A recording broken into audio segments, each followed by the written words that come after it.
Hello YouTube, this is Charles again, and back with either my last or my second to last video featuring Kamen Rider Kabuto roleplay toys. And I'll get into what this box is actually in a second, but when I say last or second to last, I may do a wrap-up video to show off everything once more time and give my thoughts on the whole actual product line. Not sure yet, wait and see. Anyways.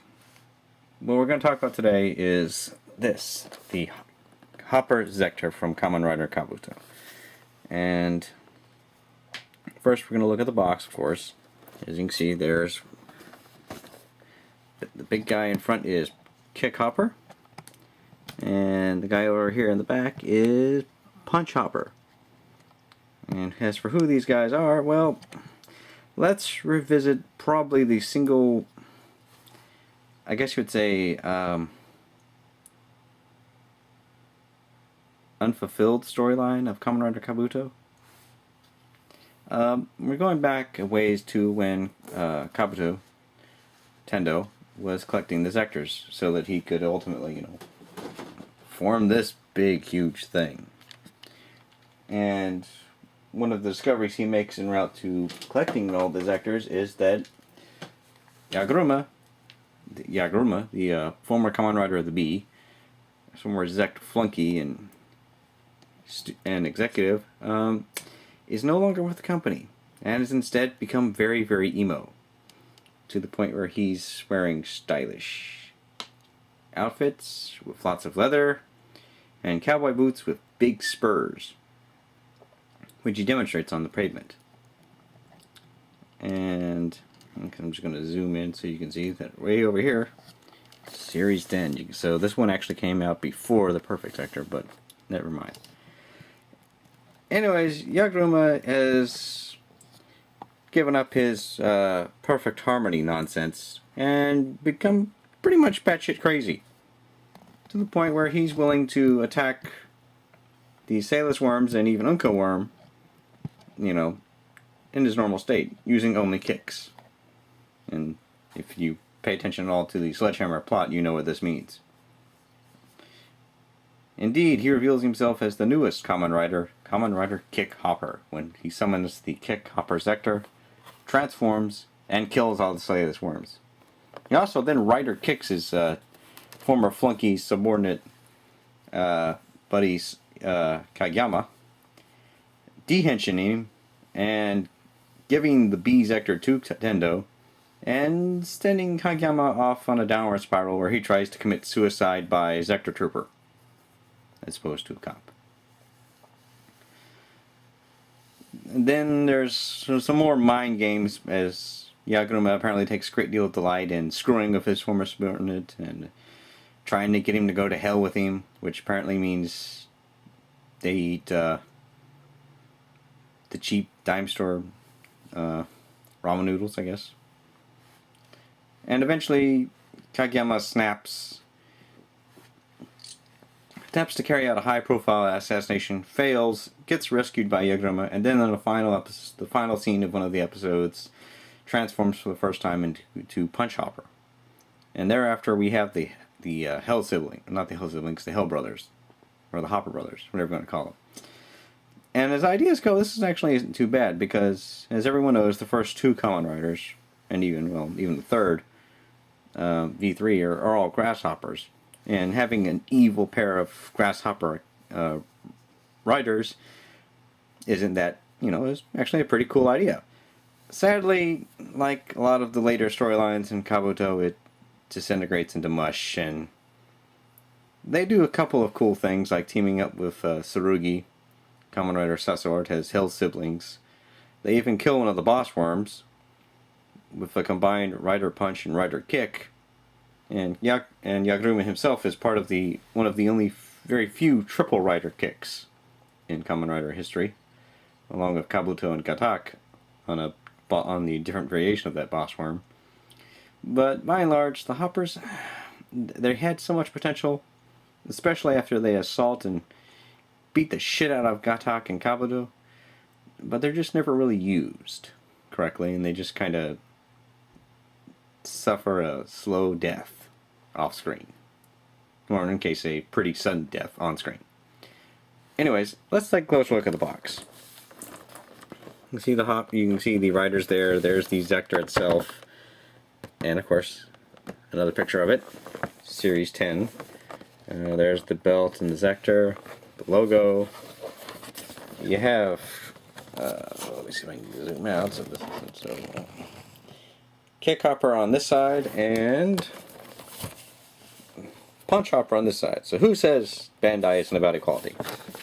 And down here you've got some more explanations about what this thing can do.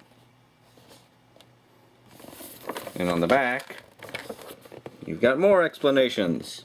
And a reused shot from the side. So, there you go. I was told that this little gold thing on his arm and on his leg right there is called the anchor jack. I'm not exactly sure if that's correct. I think it is, but I don't know. And of course, caution! The following is in Japanese, so I have no idea. So I'm going to pause and get this guy out of the box and get it ready. Okay, we're out of the box now. And before I talk about the contents of the box, I just want to comment nicely on the packaging. These little small bags right here. You're wondering what these are for. Well, they're for this, the belt. Or more precisely, for the belt parts right here. These connectors. The bags cover them up and help keep them free from damage. So, speaking of which, let's actually take a good look at this belt. There's the Zecter logo, of course. Looks very nice. Zoom in. And some of the details.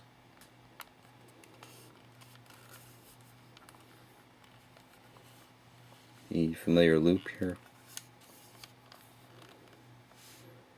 Of course, you can thread this all the way down, although I don't know of anyone that could wear this thing thin all the way down. Maybe Rachel or Sean could. I don't know. Sean Long. Not the other Sean. Although if he actually tried to wear it like this, I would pay money for that. Okay. Now, this is the lock, and you notice there's no emblem on this. This is actually kind of important, and I'll get to why in a bit.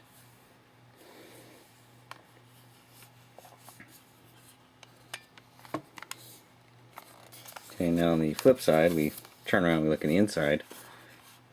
There you go.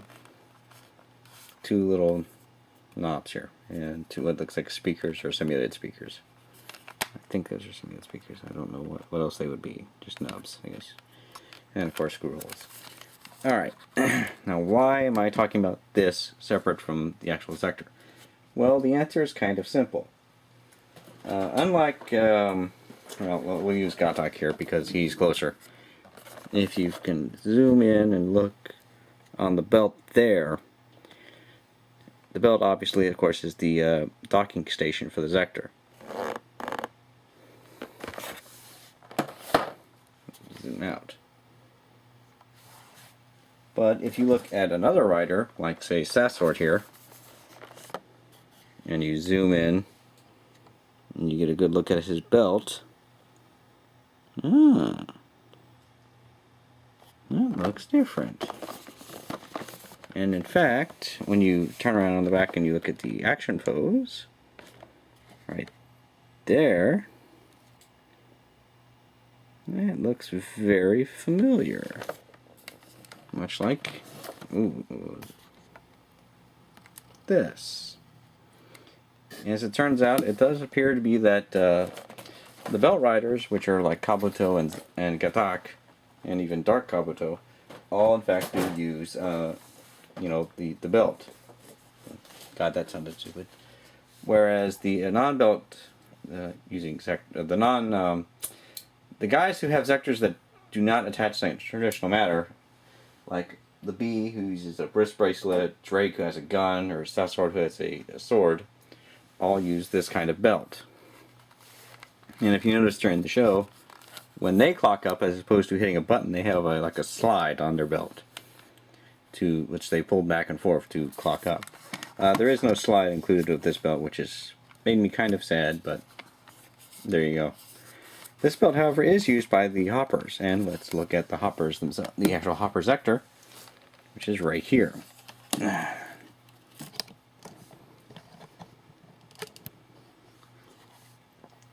And zoom in so we can look at this guy closer.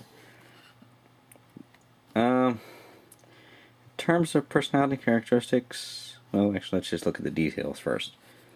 There's the eye, right there. A nice little strip right there. You can see there are the legs, which would be revisited when I think it's the Batak Candroid. I think has a design similar to this, but it's a Candroid, so that's not really surprising.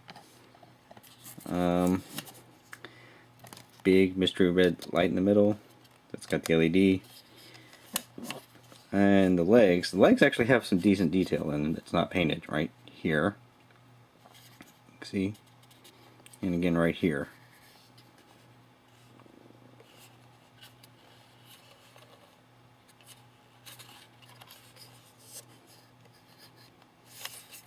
Backside, you can see more right there. You also have this thing, which I assume is propulsion exhaust. I don't ever actually see these things fly anywhere, though.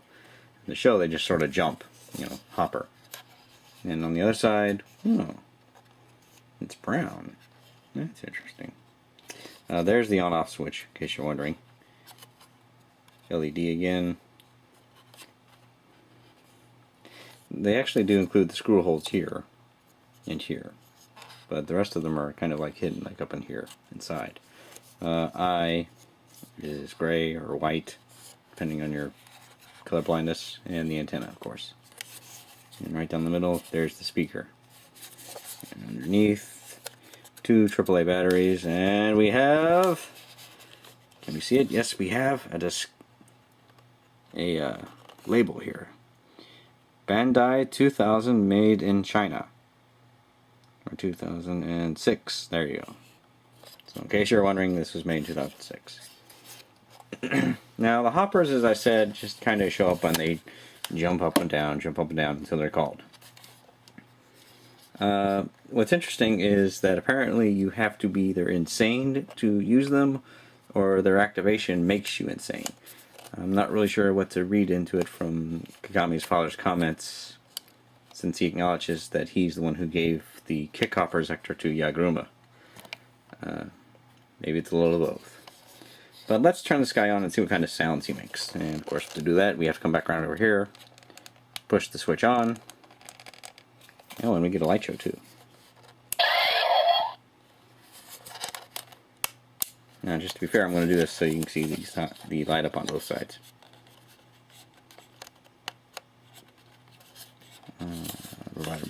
Okay. So there you go. Generic Zecter powering up noise. The gimmick revolves around this handle right up here, which would be like this. We'll do that again.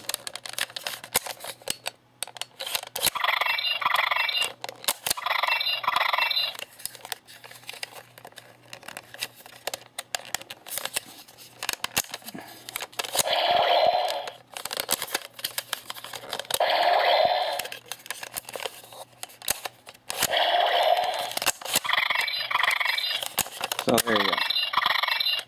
Alright, so that's kind of a... I'm sorry this is a little stiff because I've never really taken this guy out of the box or unsealed it or anything. But it makes a jumping sound and like a crickety sound. So I'm not sure if it's a grasshopper, or if it's cricket, or if it's some bizarre amalgamation of the two. So, but how does it interact with this? Well, you come up here, and right here is a button. And you press it.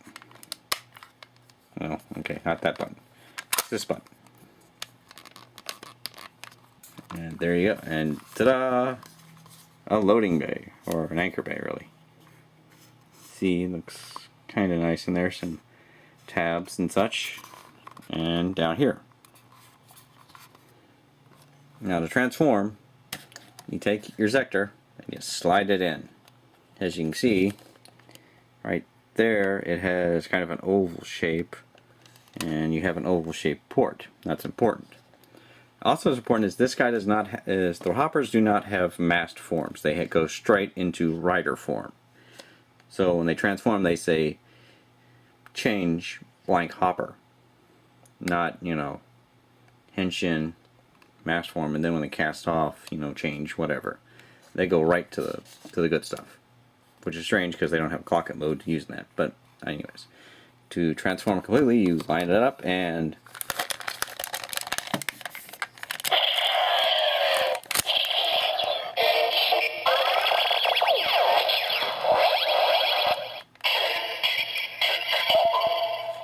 okay.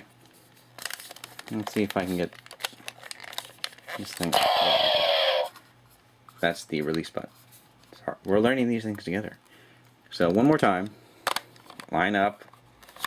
Make sure everything's flush. And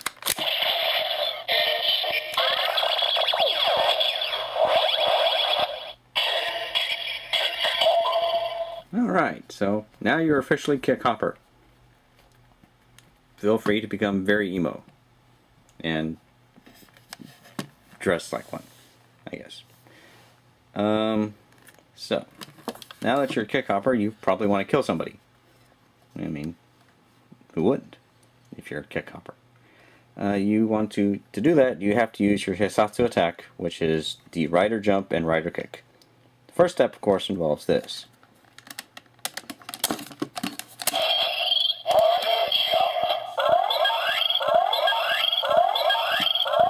At this point, the tachyon energy will be flowing through the rider down to their feet, rocketing, and then they jump upwards. At the height of their jump, they move the switch again, and release the energy into their chosen attack, depending on their form.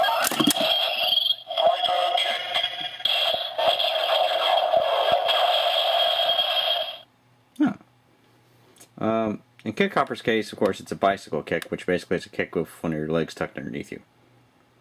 Different from the standard rider kick that Kabuto uses and the leaping roundhouse that Gatak uses, but still it's pretty cool.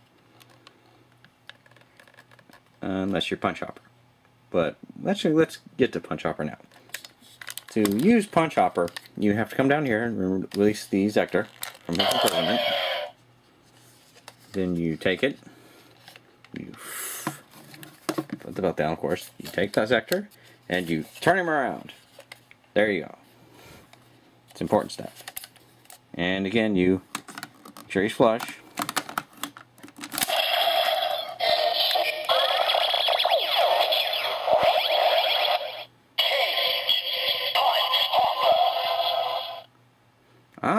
A different sounding voice. And that's actually kind of interesting because from what I can tell, this guy and Gatak and I think something else all have one set of, it sounds like one person doing the voice, and all the other Zecters have that kind of traditional deep voice that you use, that Kick Hopper uses, that Kabuto uses, that all the other Zecters do. So this one's actually kind of different. He does have the same finish. He doesn't have the same finish attack, but he does have the same sequence. Up to chart, you pull this up, it will unleash the tachyon energy from the Zecter, presumably, which is then channeled downwards through their legs, at which point they jump, and at the height of their jump, they reset the switch, and the energy is funneled either into their legs for Kick Hopper, or into this guy's case, his right hand, I believe. See, he's a righty. Yeah, he has right arm for a Rider Punch. So let's see that now.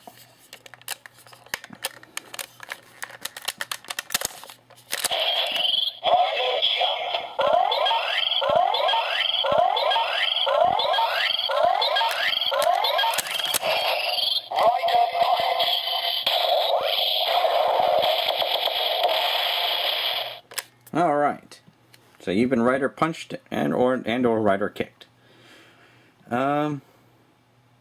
Which is actually kind of interesting.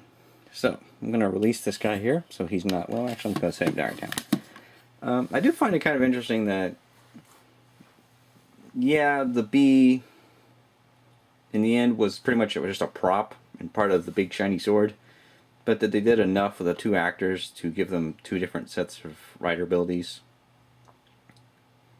And their ending, while it kind of sucked for the sheer shortness of it, was kind of sad. And spoiler alert, if you haven't seen it yet, turn the video off right now. Yagruma ends up having to kill Kageyama, which is kind of sad. And very emo as well. So, end spoiler. In terms of purchasing this set,